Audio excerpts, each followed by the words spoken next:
और अब बढ़ते हैं आगे, जम्मू कश्मीर का रुख करते हैं, जहां पर एलओसी पर पाकिस्तान ने एक बार फिर से फायरिंग शुरू कर दी है। केरी बट्टल इलाके में पाकिस्तान की ओर से फायरिंग की गई। भारतीय सेना का एक जवान इसमें घायल हो गया है। लगता पाकिस्तान चाहता है कि अब उसकी दूसरी पोस्ट भी तबाह कर ही दी जाए, क्योंकि पाकिस्तान लगातार इस तरह की फायरिंग क्यों कर रहा है, इसको समझने की जरूरत है।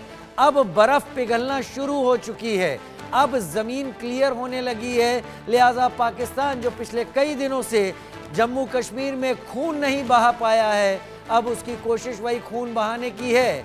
और वो खून बहाने की कोशिश में अपने लॉन्च पैड में बैठे आतंकवादियों को इस फायरिंग के जरिए कवर फायर देकर भेजना चाहता है।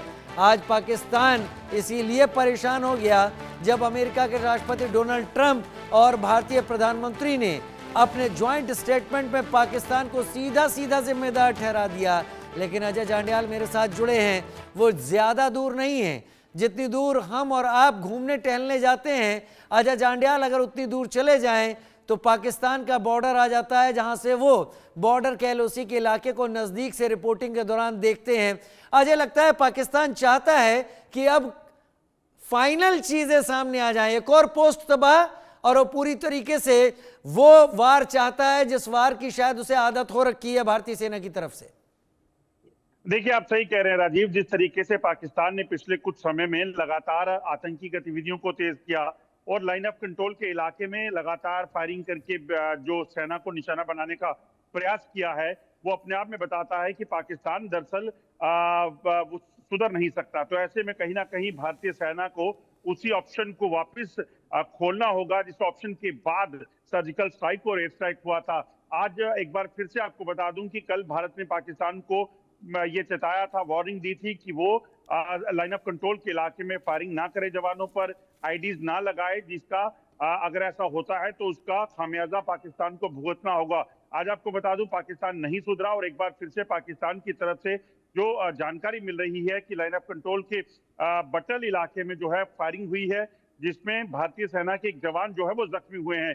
हालांकि इस जवान की हालत जो है अभी जो जानकारी है वो खतरे से बाहर बताई जा रही है, मगर पाकिस्तान की तरफ से फायरिंग करके सेना के जवानों को जो पेट्रोलिंग करते हैं, जो अपनी चौकियों पे अपने इलाके की रक्षा में जुटे हैं, उनको निशाना बनाने का जो सिलसिला शुरू हुआ है, वो बताता है कि पाकिस्तान सुधरने नहीं वाला और पाकिस्तान को कहीं ना कहीं उसी भाषा में जवाब देना होगा जिस भाषा में पाकिस्तान को समझ आ जाए।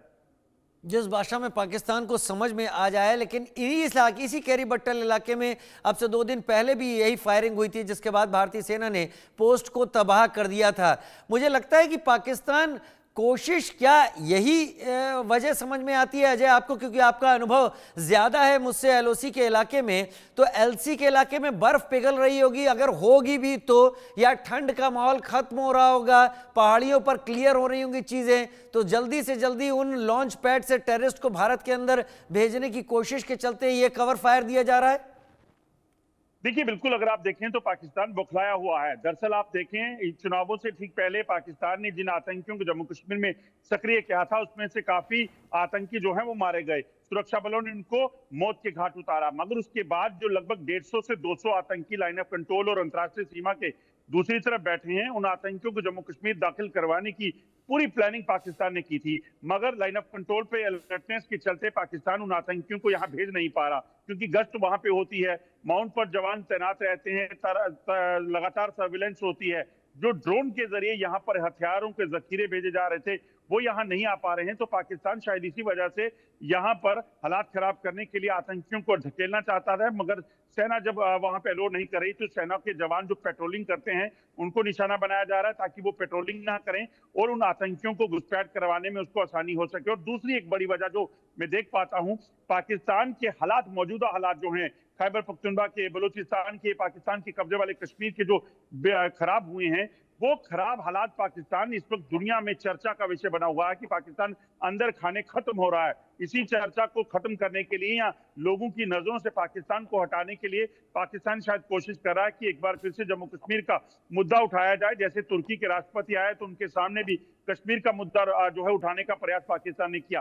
तो एक बार फिर से पाकिस्तान कहीं ना कहीं प्रोपेगेंडा करना चाहता है, मगर इन आतंकियों की मदद से पाकिस्तान जिस जंग को यहाँ छेड़े हुए है उस जंग में पाकिस्तान को सफलता नहीं मिलेगी। अलबत्ता पाकिस्तान को कहीं ना कहीं अब घर में घुसकर एक बार फिर से धोना पड़ेगा, ताकि ये पाकिस्तान के कब्जे वाले कश्मीर में जो बट्टल के सामने हमीरपुर का इलाका पड़ता है, इसके अलावा आपको बता दूं जो कोटली का इलाका है, वहां पर जो लॉन्च पैड है उनको खत्म करना होगा, अगर इस अनडिक्लेयर्ड जंग जो है इसको खत्म करना है तो। जी आप सही कह रहे हैं। आपने तुर्की के राष्ट्रपति का जिक्र किया, रेचप एर्दोगन तो पहले से ही भारत के खिलाफ बोलते रहे हैं, हर उस मौके का फायदा उठाते रहे हैं। तो उनकी बात को जब नाटो के ही लोग ही सुनने को तैयार नहीं हैं, तो ये नक्कार खाने में तूती जैसी है। पाकिस्तान और तुर्की मिलकर आपस में जो गलबहियां करते रहे, करने दीजिए उनको, लेकिन भारत तैयार है। बहुत बहुत बहुत शुक्रिया अजय, इस जानकारी के साथ आपका।